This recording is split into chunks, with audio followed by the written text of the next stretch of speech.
And what a nice big crowd we had on Sunday. I thought that Did was, we?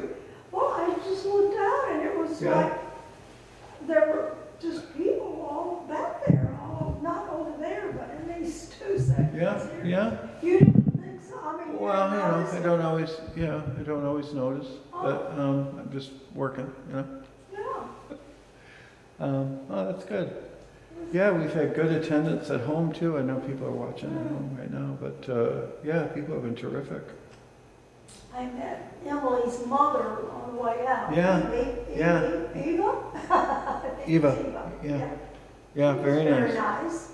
Yeah, really nice. I thought Lynn's presentation was good too. It was great. Yeah, she's always good. Yeah, Yeah. that was very good. Yeah, there's a lot of good stuff going on. Mhm. Yeah, yeah, we're gonna have a immigration lawyer come in. Hi, Karen. Good Uh, morning. Hi, Karen. For a little Good morning. interview, and I mean, this Sunday is gonna be Diane DeGroat talking. She's gonna be talking about hospice. Oh, good. She's a hospice volunteer and a nurse, and so she's And they're still doing that Stephen ministry? No, we're not doing it. We're not doing it anymore? no. Yeah. You know what the problem was? People don't want to talk. Mm. Yeah, we had listeners, but we didn't have people that wanted to talk. So, and you're not going to push people to do that. So you don't want to. If you don't want to be hurt, if you don't want to talk, you don't have to talk. You know, Yeah. it's okay. Maybe it's more of a Midwestern thing. Yeah, people in the Midwest I don't like are more to talk. open to talking. Yeah, I don't want to talk. It's none of your business. Yeah, I don't like to talk either.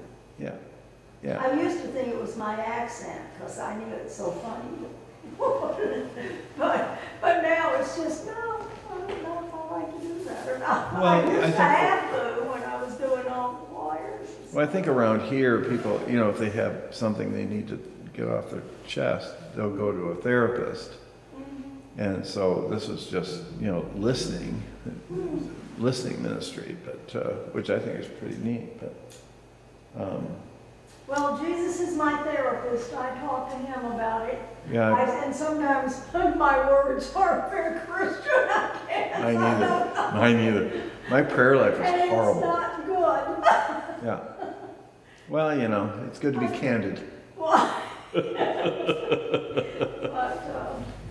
But, yeah. Hey, Ruth. You do have to. Oh, Ruthie. Hi, Ruth. Hey, how was that? When you were talking about going to the Assembly of God thing on Sunday, or how was that? I didn't go, it's this week, Saturday. Oh, why did I think it was last week? Something I don't know, I mean, this past Sunday. I'll let you know what. Okay. Yeah, should be interesting. And what is it? Who's talking? I heard it on, I wasn't at Bible study, so I must have heard it on Some the guy who is, they bill him as a modern day prophet. Oh, And they, is this the Assembly of God Church bills him as that? Or is it, who's billing him? I think probably, Who's sponsoring him? I think probably it's the Assembly of God higher. Yeah, Not just faith. the but- church. Yeah, I listened to one of his sermons, I suppose, if you Yeah. call it. He didn't seem too off. Off base. Yeah, right. He even prophesied over some people. And it's that usual prophecy that, I think you're going to be doing great things for God and bringing many people to Christ. You mean these are individual people? who- Yes, Prophesied people- for- Hey, Margaret. Yeah. He had been at Faith earlier, Oh, they recorded this thing, and I looked at it, and, I knew some of the people that he prophesied. really? Is that root for it for you? I don't know, this is kind of fascinating. We're on the tail end of this. What is this called? What, Hey, Sandy. I don't know what the title is, but I know it's about prophecy. no, he talks about the prophecy and Welcome, And welcome. how he gets it, how does he Well, get the information he prophesies about, is that? he didn't say so much about that in what I listened to. I mean, That's a good question. it's going to be 4 hours, so I didn't do it. Oh, you got a chance to ask? Yeah, and questions. Hey, Joe. Find out for us. And lunch. I know somebody wants to know. Yes, no, I mean, Where do they get their information? well, Joe? I don't know. I doubt it. I hope it's not. I don't know. You know Benny. Yes. I'm surprised he's still on TV. So I will let you know. Okay, well, welcome everyone. We'll get started and welcome those of you who are at home. I don't know, quite a few people. Thousands, A following. says the fly fisherman. Yeah. Huge following. No, we're glad that people follow along, and yeah, for those of us here in the sanctuary and those of you at home that are watching online, yeah, if you want to reach out and ask a question or comment or whatever, we're open to that. If you want, checks can be made out to the Tom Feet Retirement Foundation if you feel so moved, and I hope you do. Even though it looks like I'm not going to be retiring anytime soon. So I was going to be on a beach in Vietnam right now, so I'm feeling a little bitter. Let's move forward. 2 months, Joe. I was going to be on a beach for 2 months with a motorcycle. So if you have retired, Yeah. I never saw anybody fly fish on a beach before. I wasn't going to do that. No. No. Well, what's wrong with you? I mean, that's your thing. That's what you love to do. Well, not during the winter. Anyway, I'll get over it. Is that a big vacation spot these days? Vietnam? I always wanted to go to Vietnam. Yeah, it's either that or Turkey, you know, or Beirut. I wanted to go to Beirut too for summer. Anyway, huh? I want to go to Iran. Yeah, I would like that too. Iran, Iraq. The Palace of Zariah. Yeah, would that be fun? Yeah. I'm going with you. We'll be on motorcycles. Fabulous. Yeah, I want to be on a motorcycle. the gods of Riviera by the time. That's right. Donald J. Trump is going to make that whole area beautiful. Yeah, that's a warm up to Cuba. All right, so welcome everyone. We'll just catch up just a little bit as far as today goes. Just so we're all on the same page, you know, what are we talking about when we're talking about biblical prophets? These are people that see the present day clearly, right? That's the main job. What is reality? What is happening? And then, the idea is, if you have that down, if you can see what's happening, then it doesn't take a rocket scientist to know what's going to happen next. Right? There's always surprises and so on. It's not about secret knowledge. It's not about, not primarily, it's not about secret knowledge like only you have the gift. It's, you know, people can see the day. They can see the day clearly. We bump into people like that all the time. They know what's going on. So therefore, tomorrow is not as challenging to know what's next as far as that's concerned. So that's important. A lot of people see prophecy as seeing into the future, where there's a component of that. That's not the main issue. Most people have trouble with what's going on. Wouldn't you say? I mean, just your own life, you know, what's going on? Aren't we kind of mysteries unto ourselves at times? I am, you know, let alone what's going on in your family, in your business, in your community, in your nation. What's going on? Not so easy, I don't think. especially in a nation like the budget. Who can figure that out? Right, thousands of pages, who makes this stuff up? They're just making it up. In the middle, it says, I don't know if you know this, if you're still reading this, I'm going to buy you an ice cream cone. Remember you used to write papers like that for your teachers? Apparently not, you're all A students. But so that is a primary way of looking at prophetic persons in the Bible. The other thing is, the people who have the power usually don't like it. You don't? They do not like what they're saying. The prophets. That's right. Almost always, I want to say always, but let's say almost always, a prophetic individual in the Bible will be in trouble with the powers that be. And that's because the powers that be don't want you to know what's going on. And they're usually criticizing what's going on. That's right. Always criticizing what's going on. Almost always, right? Yeah, so is there any present day parallel to that, The bulwark. perhaps? The Bulwark, Yeah. that It's a publication? good podcast. Yeah. Critical. Yeah, critical. Well, just yesterday, I think it was yesterday or the day before, the great and powerful Donald Trump has decided to choose what journalists will be in, right? That was just, I think it was yesterday or something like that. And, He wants to control, it's all about power and control. but controlling what? Control the narrative. Yeah. You control the narrative. So you're going to shut up voices that are contrary to your own.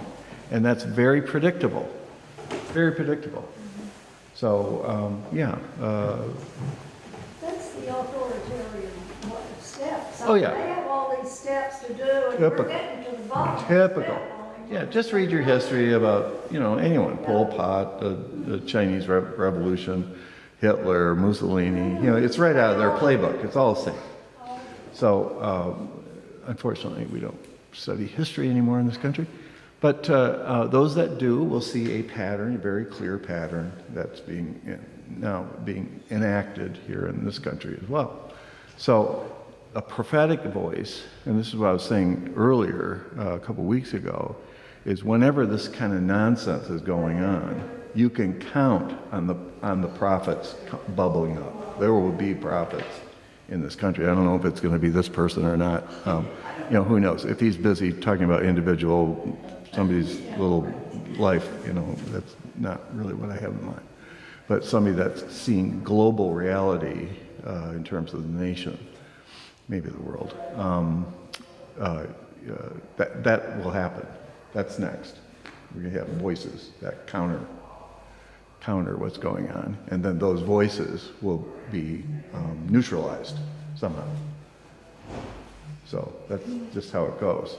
Any volunteers? It's fun. So anyway, it's a living. Maybe they'll be crucified. Yeah, well, they're going to be something-ified, that's for sure. Yeah, people don't like it. And, the cruelty that we're seeing out of the White House. Can I speak frankly?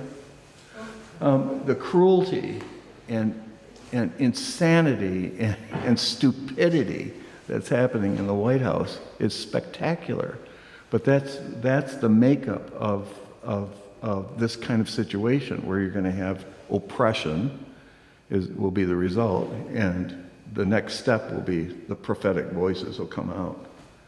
And then we're going to have, there'll be some kind of reprisal against them.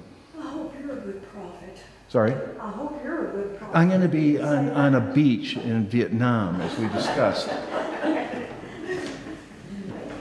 I don't think I'm a No, prophet. I hope so. I keep I'm from Western waiting to Michigan. hear these voices. Yeah, we don't have prophetic voices coming out of Western Michigan. So anyway, that's what you see the day. You're going to speak to the day, and maybe the next day, what's the future? You're going to get reprisals from the powerful, right? And then you have a circus for a while after that, depending on whether people will respond to it or not. If it resonates with the people, then there's a chance for change. Otherwise, all hell breaks loose. Talked about prosecuting Lynn Cheney and Adam Kinzinger. Well, sure. and, Yeah, there you go. Any number of Democrats. Oh, yeah, sure. Biden, right? Oh, Biden, yeah, me too. Yeah, sure. Anyone that's pushed back, as far as Trump is concerned, there will be he's been like that his entire life. This is no surprise, right? Nobody's surprised by this. They fired the FBI people. Yeah, right. January 6th. Of course, right. Yeah, exactly. So, The surprise to me, I'm not surprised at him or any of this. I'm surprised and disappointed with the American people. right. This is not Yeah. the America I signed up to live in. Right. And I think that's the big surprise. I think people are shocked. I right? knew exactly how Trump was. Yeah. He was the same as he's been when he wouldn't pay his contractors for building Right. things. He's been doing this for years and years and He's years. a cheat, a scam artist, and a snake oil salesman, Yeah. and that's it. Yeah. That's what he does. Yeah. Best. Make sociopathy great again. Really what we should be saying. Rather than put your hand on a Bible and swear allegiance to the country, you should do it with the DSM-5. I'm just trying to, take care of my audience. So, another aspect, and we're going to get into 2 Kings. It's a fantastic little passage. Another aspect of this is often the prophets will, when they speak and things are terrible, they'll say, "Cheer up." That'll be their message. Cheer up, basically. And the opposite is true too. When things are really chugging along, really feel great, things are going great, they almost always say, "Watch out." So you get this sort of yin and yang kind of feel to their message and maybe their methodology as well. So that's especially true for Isaiah and Jeremiah. But the other ones follow suit too. We'll get to that in a minute. Well, why don't we just take a look at this thing? Okay, we'll get a feel for. And if you weren't here last week and missed Ezekiel, 2 Samuel, you might want to take a look at those because I they're don't good. think we even did, Samuel. Yeah, I think we did actually. Thou art the man, Samuel coming up We to. just did the bones. No, I think we did. No, we didn't. We didn't? Does anybody remember it? Because it was fantastic in my mind. I don't even recall the Samuel. No? No, we just got to the bones, and then you said we'll go to Kings. But Well, let's we didn't do. do Samuel. Well, let's do 2 Samuel then. Can anybody look it up? Can you find it? I bet you can't. What are we looking for? 2 Samuel, kind of the first third or so. 2 Samuel 12. Page 240, is where Samuel begins. Yeah, the church. Nathan condemns David. Mm-hmm. Well, we can take a look at it. I mean, we've got a little different group here this morning too. Well, Here's thou art the man. All three in session 3. Does everybody have a syllabus?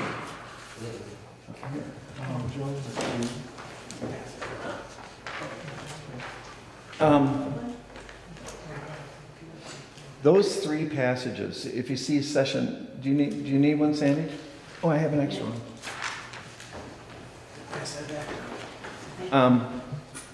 Here's the thing. I thought it would be useful to at least have 3 in session 3. If you see that, everybody there? Session 3. I thought it'd be useful to have 3 good examples of prophetic moments in the Old Testament. We'll do some more too if you like it. And that's the Ezekiel, 2 Samuel, and 2 Kings passage. Okay? That's where I thought it'd be good to take a look at some. Where are we in 2 Samuel? 2 Samuel 12.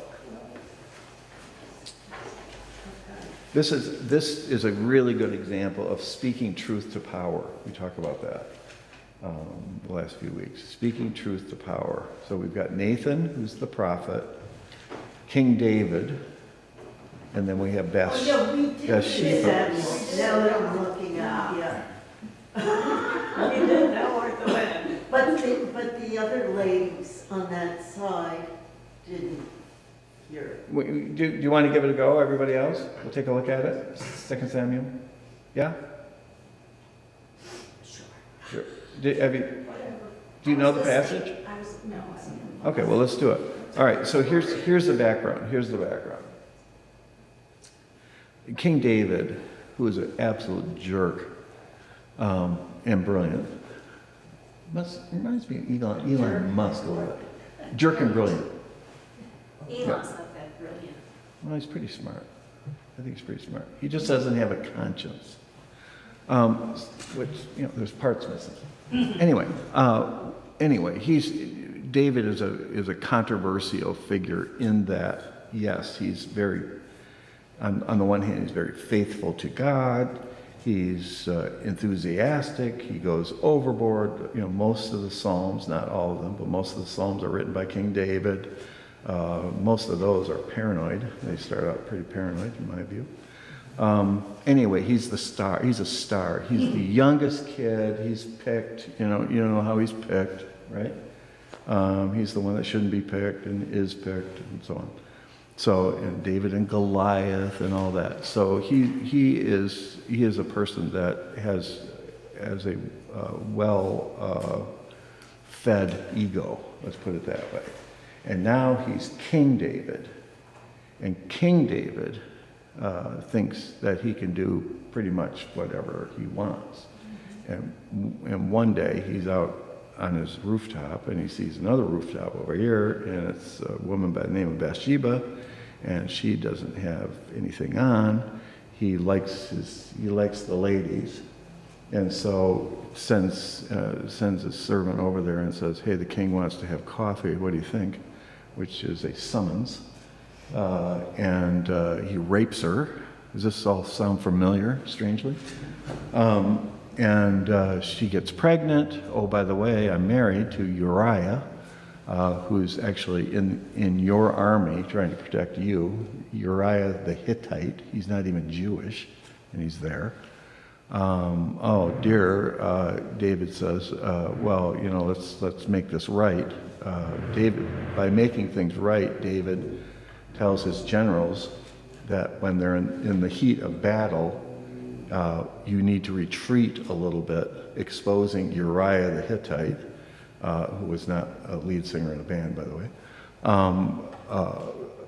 You're going to recede and expose him. He's going to get cut down, and all things will be made right.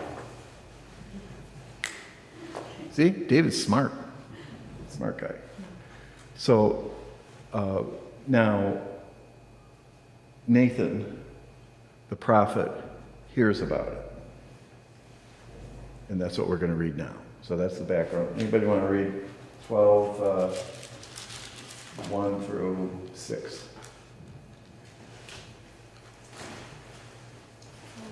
Thanks. But the thing that David had done displeased the Lord, and the Lord sent Nathan to David. He came to him and said to him, "There were two men in a certain city, the one rich and the other poor. The rich man had very many flocks and herds, but the poor man had nothing but one little ewe lamb, which he had bought. He brought it up, and it grew up with him and with his children. It used to eat of his meager fare and drink from his cup and lie in his bosom, and it was like a daughter to him. Now there came a traveler to the rich man, and he was loath to take one of his own flock or herd to prepare for the wayfarer who had come to him. But he took the poor man's lamb and prepared that for the guest who had come to him. Then David's anger was greatly kindled against the man. He said to Nathan, "As the Lord lives, the man who has done this deserves to die. He shall restore the lamb fourfold, however, because he did this thing and because he had no pity." And now you could read 7. Nathan said to David, "You are the man. Thus says the Lord, the God of Israel. I anointed you king over Israel, and I rescued you from the hand of Saul. I gave you your master's house and your master's wives into your bosom, and gave you the house of Israel and of Judah. And if that had been too little, I would have added as much more." Okay, all right, good, thank you, yeah. Thanks. So that's a classic example of the prophet speaking out against power. Classic. Everybody know that story? Familiar with that story? Didn't know the story? Yeah. Remember my little story? Yeah. How I stood up in the pew and Yeah. said, "Thou art the man," Yeah. when my father was Yeah, preaching. right, that's right. Love it. I love it. It's kind of fun to say, actually. Even if you get the wrong man.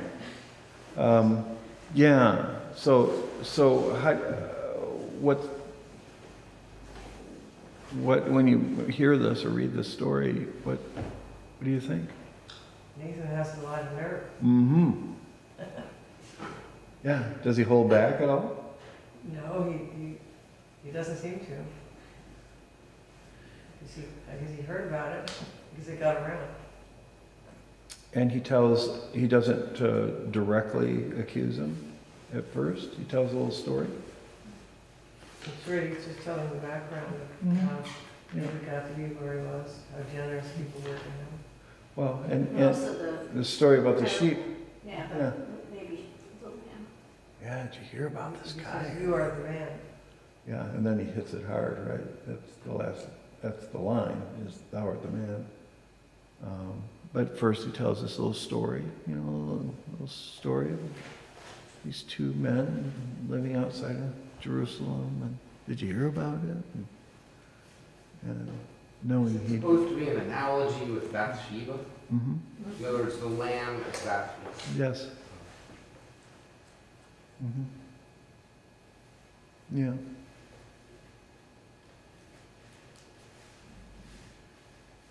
So then David, by saying that the person who did this should get the death penalty, it's like he's saying that about himself Mm-hmm.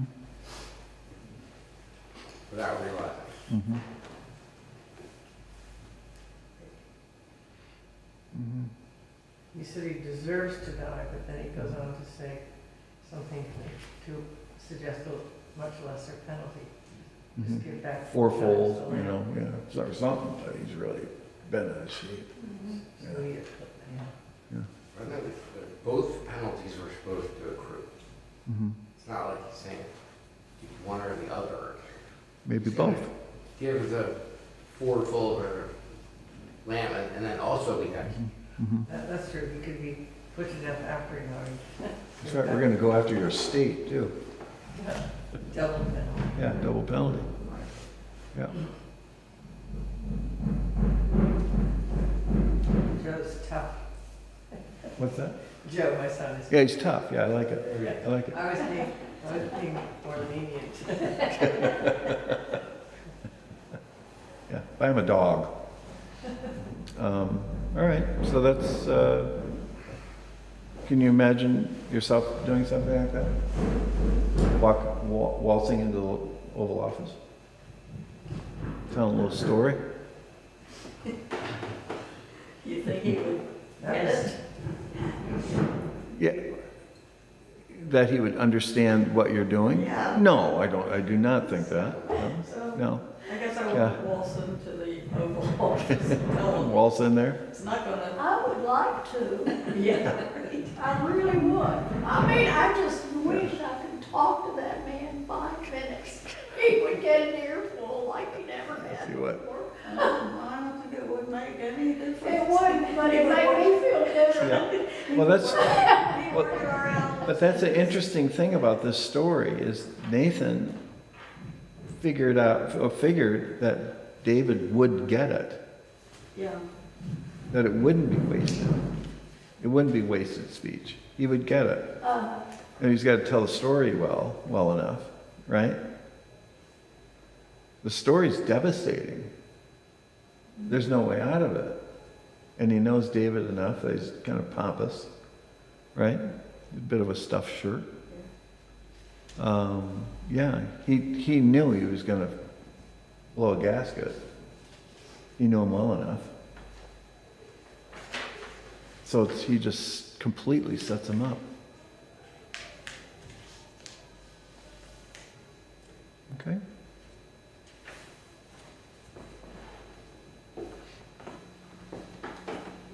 Want to take a look at 2 Kings 5? That's another example of speaking truth to power. It's a little funnier. Story. This one's a little funnier.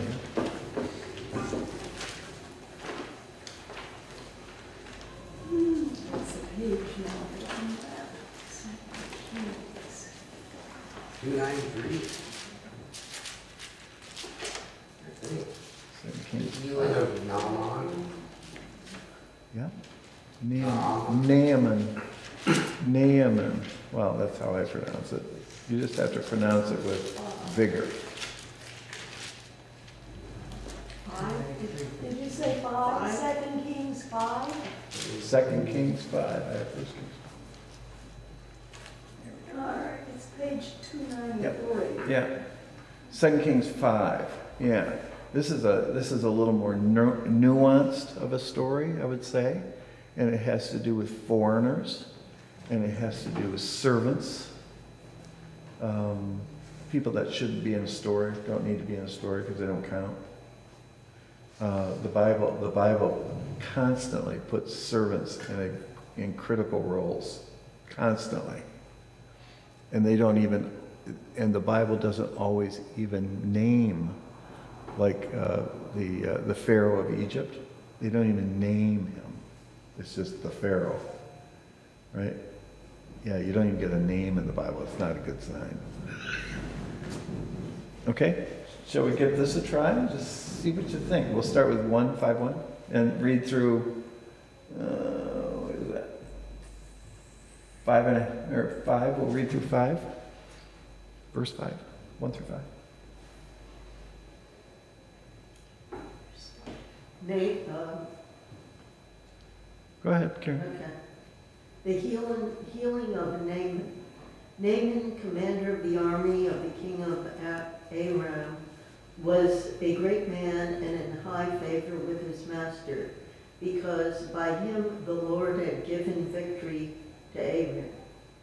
The man, though a mighty warrior, suffered from leprosy. Now the Arameans This is Syria, by the way, Syria. Now the Arameans, on one of their raids, had taken a young girl captive from the land of Israel, and she served Naaman's wife. She said to her mistress, "If only my lord were the prophet who is in Samaria, he would cure him of his leprosy." So Naaman went in and told his lord just what the girl from the land of Israel had said. And the king of Aram said, "Go then, and I will send along a letter to the king of Israel." Okay, so can we frame this up? What's going on here?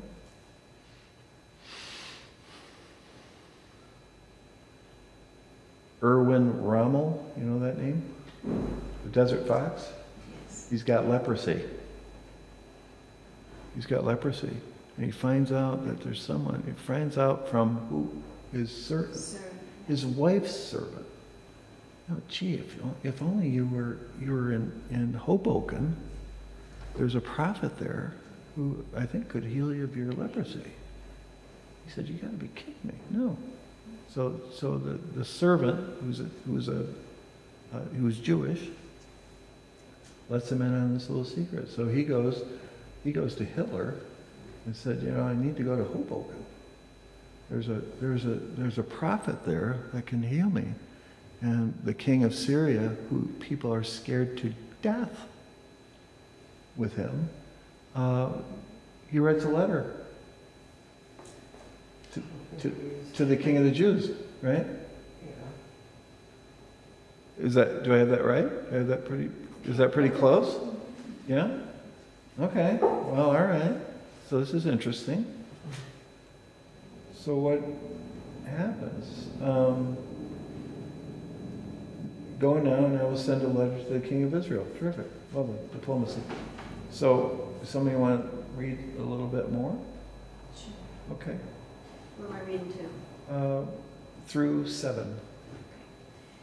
He went, taking with him 10 talents of silver, 6,000 shekels of gold, and 10 sets of garments. He brought the letter to the king of Israel, which read, When this letter reaches you, know that I have sent to you my servant Naaman, that you may cure him of his leprosy. When the king of Israel read the letter, he tore his clothes and said, Am I God to give death or life, that this man sent his word to me to cure a man of his leprosy? Just look and see how he is trying to pick a quarrel with me. Okay, how's this letter is greeted? It's not going well. It's not going well. What is he thinking, the king of Israel? A trick? Or an insult? He's asking him to do something he knows he can't do. Can't do it. Yeah. What am I, the Mayo Clinic? You know, we're not in the business of healing. As a pretext that then he can blame him. Right. Right. They're going to come down and hammer us because we can't heal as general. Yeah. Right? Maybe he has a false reputation. Yeah. Yeah. Anyways, scared to death, right? Scared to death. This is a setup. All right? And then, shall we keep going? Sure. 8 through 14? But when Elisha, the man of God, heard that the king of Israel had torn his clothes, he sent a message to the king, Why have you torn your clothes? Let him come to me, that he may learn that there is a prophet in Israel. So Naaman came with his horses and chariots and halted at the entrance of Elisha's house. Elisha sent a messenger to him, saying, Go, wash in the Jordan 7 times, and your flesh shall be restored, and you shall be clean. But Naaman became angry and went away, saying, I thought that for me he would surely come out and stand and call upon the name of the Lord his God, and would wave his hand over the spot and cure the leprosy. Are not Abana and Pharpar, the rivers of Damascus, better than all the waters of Israel? Could I not wash in them and be clean? He turned and went away in a rage. But his servants approached and said to him, Father, if the prophet had commanded you to do something difficult, would you not have done it? How much more when all he said to you was, Wash and be clean? So he went down and immersed himself 7 times in the Jordan, according to the word of the man of God. His flesh was restored like the flesh of a young boy, and he was clean. Servants again, huh? Yep. So we've had, in this short story, we have 3 servants. And if you take any of them away, the story folds. Right? The first servant is with Naaman's wife.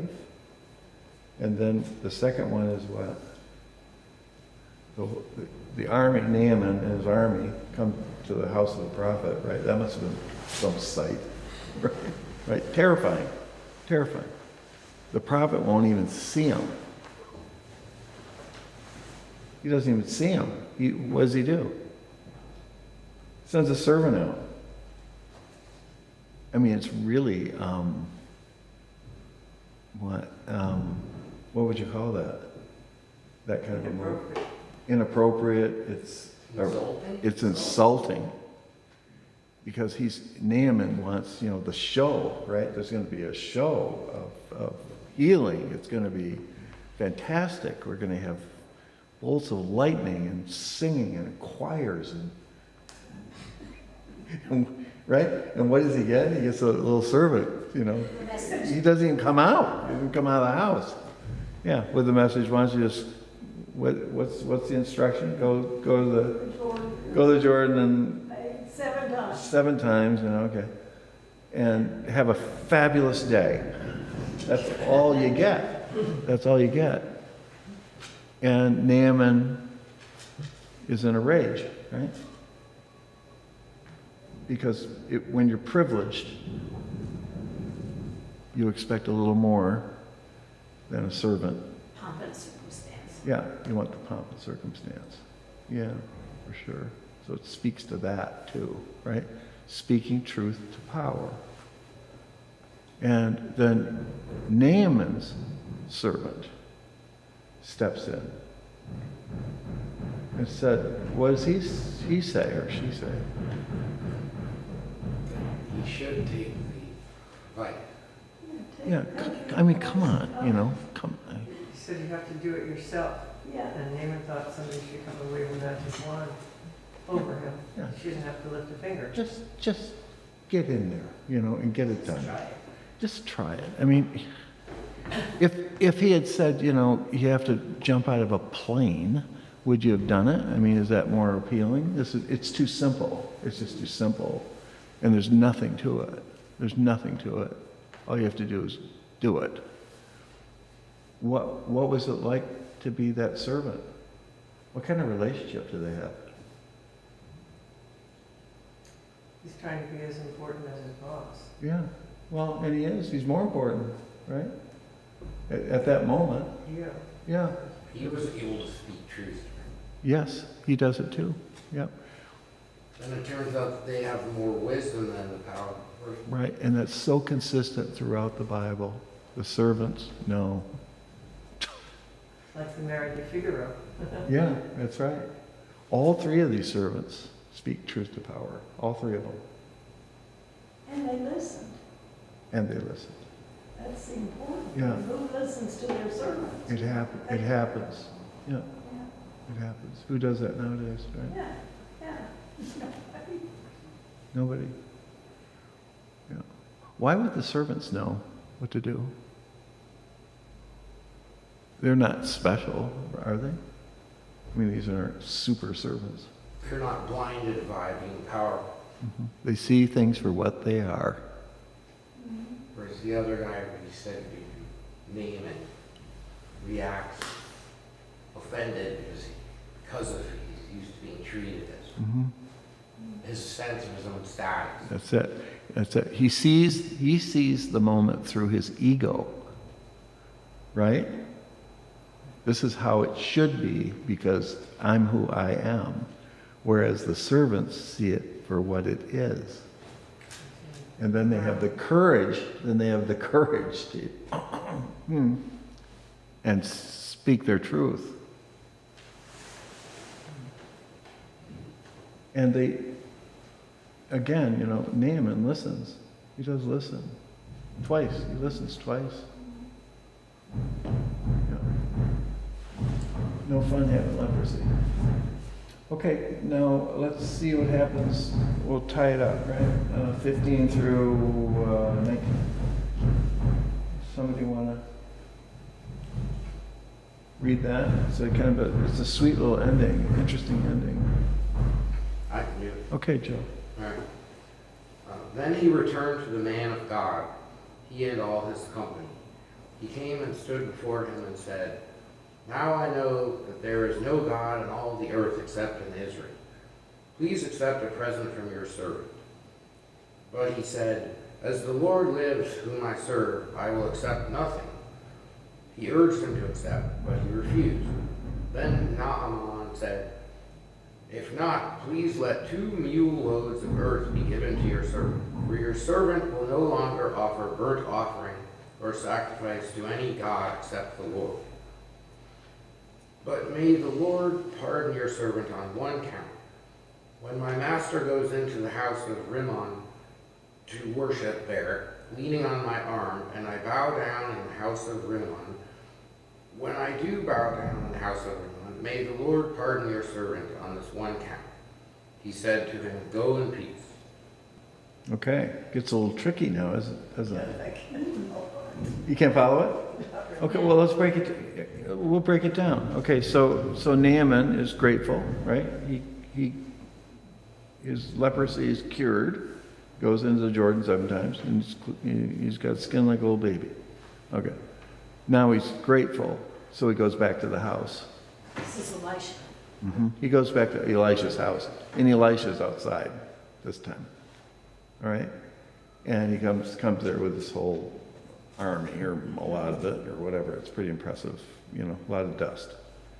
And he wants to thank Elisha for what he did. So here's a gift. I want to give you a gift. And Elisha says, not necessary. It's on the house. It's on the house. And then Naaman pushes again, I want to give you a gift. I mean, this is fantastic. And Elisha says again, it's on the house. No pay is needed, required. It's grace, right? It's grace, gracious. Well, then he starts to think, Naaman starts to think, well, maybe I could take something with me. Could I take 2 bags of dirt? And I'll put them in my backyard. And there I can worship your God. Because I know your God is the only one going. Mine didn't do a thing for me. But yours did. And so I'll put the dirt in the backyard and worship your God there. Okay, we all following along? So it's kind of in secret, I'm going to be with you and your God. But there's a little problem, and that is, being the head of the army, I go into the temple of Rimmon, and I'm kneeling next to the king. Do you think your God can forgive me? I'm faking it now after this. But I still have to do it to keep my job. Do you think your God would forgive me for that? And the prophet goes, go in peace. How often do you have to accommodate where you are? I mean, this is happening by the thousands in the United States government. You want to keep your job, and you better either keep your mouth shut, or you say Zig Heil, even if you don't mean it. That's what people are facing today. Is you are compliant. You learn your goose step, or else you lose your job. You might lose it anyway, but you definitely will be targeted if you don't goose step your way out of your office. And so, how can we accommodate people who are at risk with their jobs and their careers, even though they know what they know that to be a good citizen means this, following the laws means this, serving the country means this. That doesn't count. You have to do that in your backyard.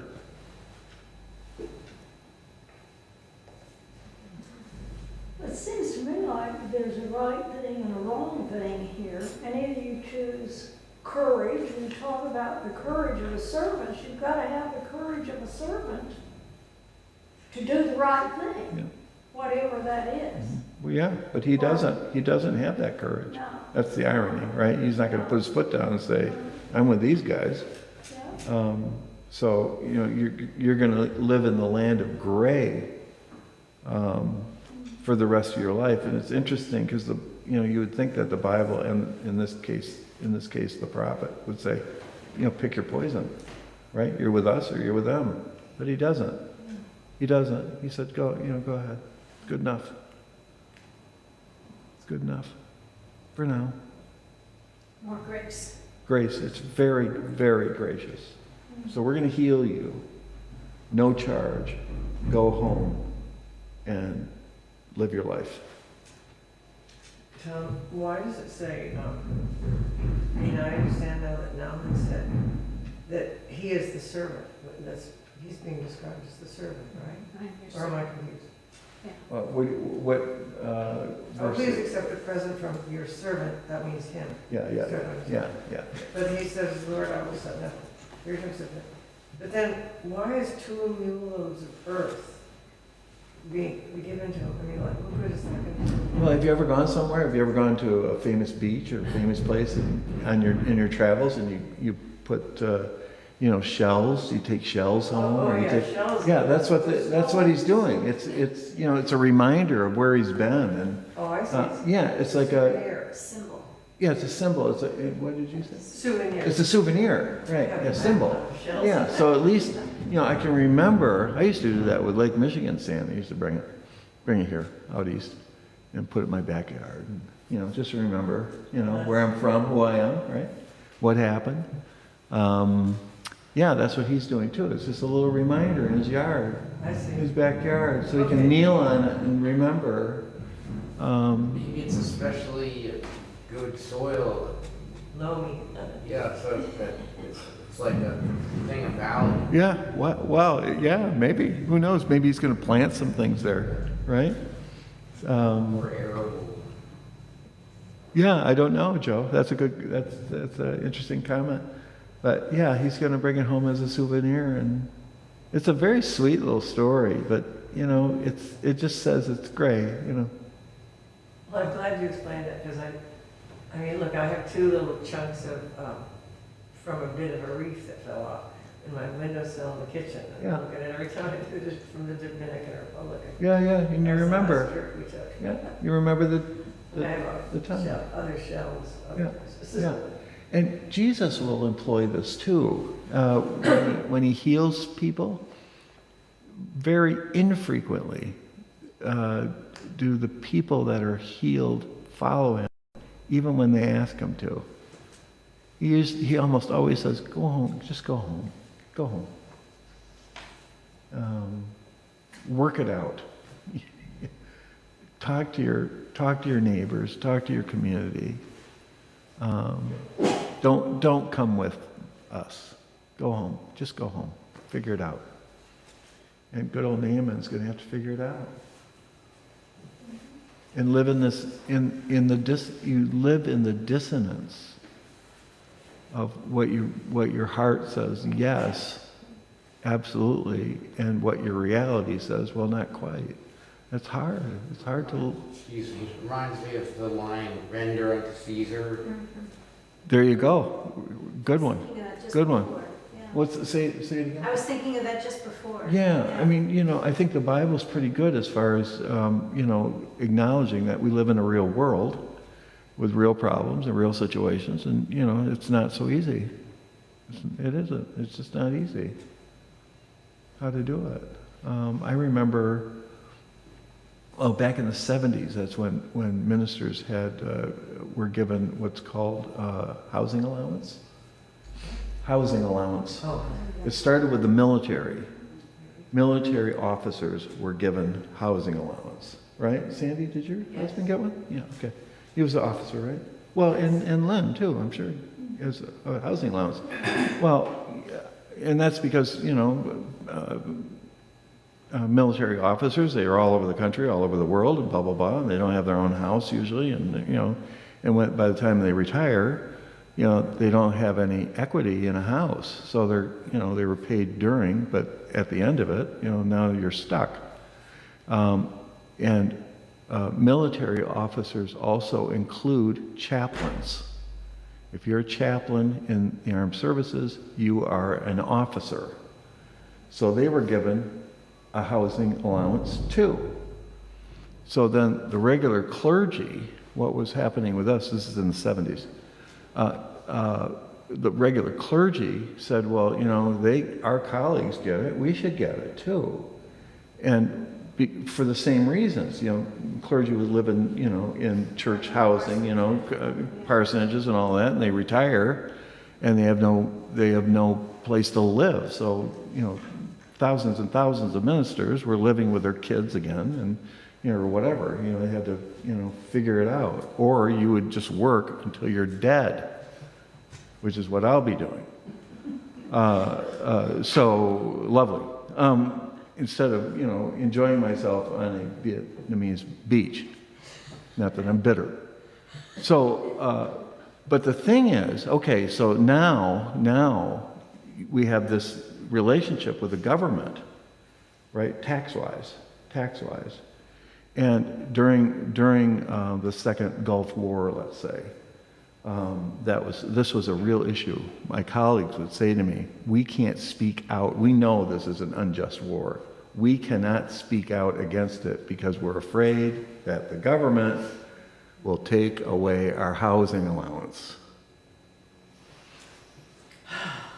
So we're going to keep your lips shut, and you will get a housing allowance. If you don't, we are going to threaten you with taking away your housing allowance, and then you have to live with your kids when you're in your 70s and 80s. I heard that a number of times. Wow. Yeah, during the second Gulf War, which was an unjust war, of course. So that it gets tricky, right? It gets a little tricky, and I'm sure that this administration is going to go after ministers, especially, well, in this case, ministers, if they speak out against the regime. They're going to go after them with their taxes. Mm-hmm. That'll be the target.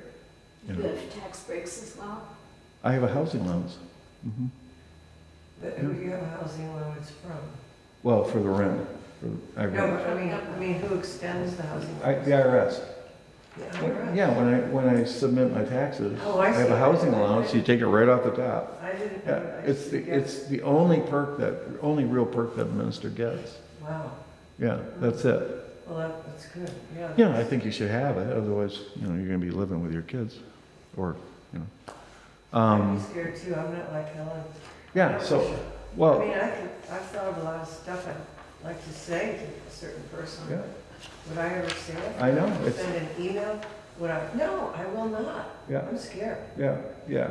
Well, Sorry. I already kind of feel like I'm dead, so it doesn't make a difference. If I did anything like that too. If he didn't kill me, they wouldn't. What's wrong with you? Well, you have, everybody has to sort this out on their own, and we live in gray areas. We, almost always do, and that's just the nature of life, I think.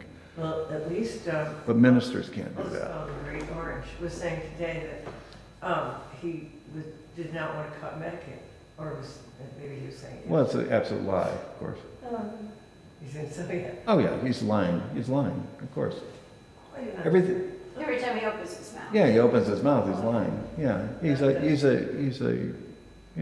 is. People lie, and then there are liars. And he is absolutely a liar. He can't help himself. Even if it doesn't make any difference, he'll lie. Yeah. Anyway, I think ministers are one group in the country that have to kind of get their head around this. And it may cost you as a minister to do something, but what else are you going to do? Well, when it comes to stuff like the budget, for example, which I was just trying to read about this morning, I just said, look, I have trouble even following, like, who's the servant and who's the... Well, that was difficult. They called That was everybody tricky. I was thinking the same thing. When I was reading about, the House bill and the budget and everything, I just kept thinking, well, what do I know about it? I do think we have a very large deficit. Mm-hmm. I do think, it is a bit troubling. I can see No question. why people would feel that it is kind of troubling. Yeah. I've read about deficit spending and all that, but I don't totally it's so complicated. Yeah. So it's very difficult for an ordinary person Mm-hmm. to know what's right when it comes to all that stuff. There's certain things that we know pretty well. Like a lot of us, we don't like the fact that U.S. aid has just been swept away. That just doesn't seem right because we have so much. Mm-hmm. Other countries, in some cases, have so little. That seems like, and it was such a small thing anyway. They're not even getting it. and giving a huge tax break to the very rich. That- Another one. That does Yeah, another one. They That never I- talk about that Yeah. and how much money Yeah. that would put into I our know. Oh, God, yes. deficit. That's the worst. They Yeah. will not talk about That I it. know is Yeah. bad. It's horrible. But there's other stuff kind of in between stuff. Sure. Mhm. So it's a mix. It's But that's governance. The yeah. in-between stuff is governance. And that's always going to be the case. Yeah. In the debate back and forth with Choices. constituents and you know, Congress in this case. Yeah, that's governance. How are you gonna, you know, how are you gonna protect yourself? How are you gonna take care of the garbage? How are you gonna make sure you don't burn up the planet? You know, these are basic functions of government. But not taxes. Mm. When Reagan cut taxes in from, depends who you talk to, 70 to 85% for the wealthiest Americans to 35%, to the point where Warren Buffett, and he talks about this too, he's talked about it a number of times, to the extent where Warren Buffett's taxable rate is less than his secretary, that's a problem. Yeah. I agree. That is a problem. Well, And Reagan actually started that big lie about. trickle down economics, which is And they ridiculous. make it again, they tell it over and they'll still right. say that. That's and right. It has never worked. It does not work. Just Google it. Yeah, See. it doesn't work. Every time Right. it does not work. Right. The workers never get trickled It down. never gets to the Yeah. workers. No. And they just keep on. Right. But if you talk like that, now you're a communist. So, and then, right? Because you're I'd gonna, rather be one than be one of well, I'd them. rather just be fair. Let's be fair and reasonable. I think it's both of those are fair and reasonable. If society has helped you become a billionaire, then you have a burden then to help society. It's very simple. So Could be. it is simple. That is in the Bible. What? To those much as have been given, much is expected. Yeah, that's right. Yeah, that's right. Yeah, and it doesn't hurt you. I mean, you can live with 5 homes. You can do it. I mean, you got to tighten your belt, but you can do it. 5 homes. So And they keep making more. I mean, instead of making a plan to give 99% of it away, they just keep making more and more. And that's more. right. That's right. It's an illness. Yeah, it's an illness. Greed. Well, it's But I mean, what on earth are they gonna do with it? it's so Well, They that's got what I 5 say all homes the and time. jets and yachts and. it's envy. It's envy. You're looking at others and you want to be ahead of others. It's envy. It's not. I don't think it's greed. I think No, it's worse. it's No, it's worse than that. Competition. Envy is worse than greed, because then you wish the other person ill. It's the only one of the 7 deadly sins that actually has no payback. It's not fun. Makes you miserable. Makes you miserable. Envy is the only one that will make you absolutely miserable. There's no upside to it. Just as an aside, a story I often tell was in the late 70s, I think it was. My husband, who was an expert in housing and housing policy, said if these cuts that Reagan makes go through, we're going to see whole families out on the street. Yeah. And I said, don't be ridiculous, John. America would never stand for having families on the street. They most certainly do. America will stand for families in cages. Absolutely. That's, Now they're talking about internment camps. Of for course. the immigrants again. there we go. Yeah, there we go. Anyway, this has been delightful, as it always is every week. Oh, it was so fun. It was So fun. I can't thank you enough for encouraging this.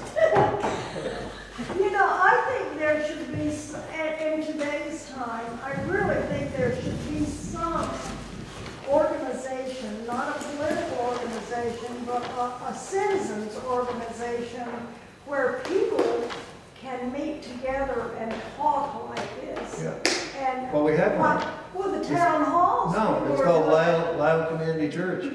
That's Well, what we do. Yeah, well, There's the that's, Northern Duchess Democrats.